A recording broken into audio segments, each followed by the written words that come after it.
ദൈവത്തിൻ്റെ കൃപയുടെ സുവിശേഷത്തിന് സാക്ഷ്യം നൽകാൻ കർത്താവായ യേശുവിൽ നിന്ന് ഞാൻ സ്വീകരിച്ചിട്ടുള്ള ദൗത്യം നിർവഹിക്കണമെന്ന് മാത്രമേ ഞാൻ ആഗ്രഹിക്കുന്നുള്ളൂ എന്ന് അദ്ദേഹം പറഞ്ഞു.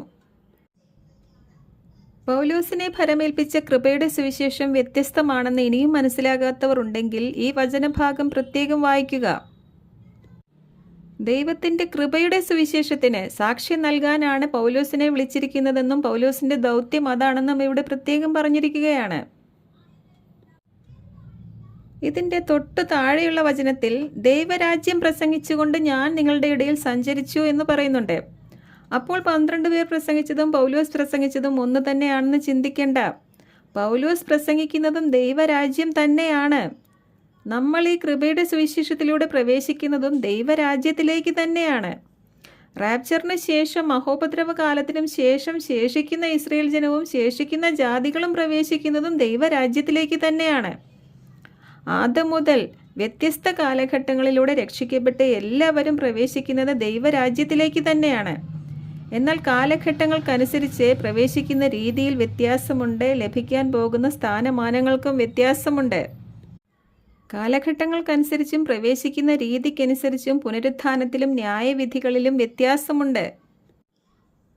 പറഞ്ഞു വന്നത് ക്രിസ്തു നമ്മളിൽ വന്നാൽ നമുക്ക് വരേണ്ട മാറ്റങ്ങളെക്കുറിച്ചാണ്. അതിന് പൗലോസ് തന്നെയാണ് നമ്മുടെ മാതൃക എന്നാണ് പറഞ്ഞത്. ക്രിസ്തു നമ്മുടെ മാതൃകയും വഴിയും സത്യവും ജീവനും എല്ലാമാണ്. എന്നാൽ 4 സുവിശേഷ ഭാഗങ്ങളിലും ക്രിസ്തു വിജാതിയർക്കായുള്ള ഈ കൃപയുടെ സുവിശേഷം സംസാരിച്ചിട്ടില്ല. ഇത് യഹൂദരുടെ തിരസ്കാരം മൂലം ഓപ്പൺ ചെയ്യപ്പെട്ട മിസ്റ്ററി ഗോസ്പലാണ്. അപ്പോൾ നമുക്കായി നൽകപ്പെട്ട ഈ രഹസ്യത്തിൻ്റെ വെളിപ്പാടനുസരിച്ചാണ് നമ്മൾ ക്രിസ്തുവിനെ പ്രസംഗിക്കേണ്ടതും പിൻപറ്റേണ്ടതും. അതുകൊണ്ടാണ് ഞാൻ ക്രിസ്തുവിനെ അനുകരിക്കുന്നത് പോലെ നിങ്ങൾ എന്നെ അനുകരിക്കുവിൻ എന്ന് പൗലോസ് പറയുന്നത്. അതായത് പൗലോസിന് നൽകപ്പെട്ട കൃപയുടെ സുവിശേഷമാണ് നമ്മൾ പിൻപറ്റേണ്ടത്. 4 സുവിശേഷ ഭാഗങ്ങളിൽ ക്രിസ്തു പറഞ്ഞ വ്യവസ്ഥകളല്ല കൃപയുടെ സുവിശേഷത്തിൽ നമുക്കായി നൽകപ്പെട്ട വ്യവസ്ഥകൾ.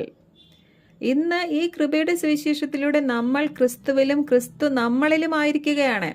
ഇങ്ങനെയൊരു ഹെഡ് ബോഡി ഫെലോഷിപ്പ് യഹൂദർ പ്രസംഗിക്കുന്ന സുവിശേഷത്തിലൂടെ ജാതികൾക്ക് ലഭിക്കുകയില്ല, അവർക്കും ലഭിക്കുകയില്ല.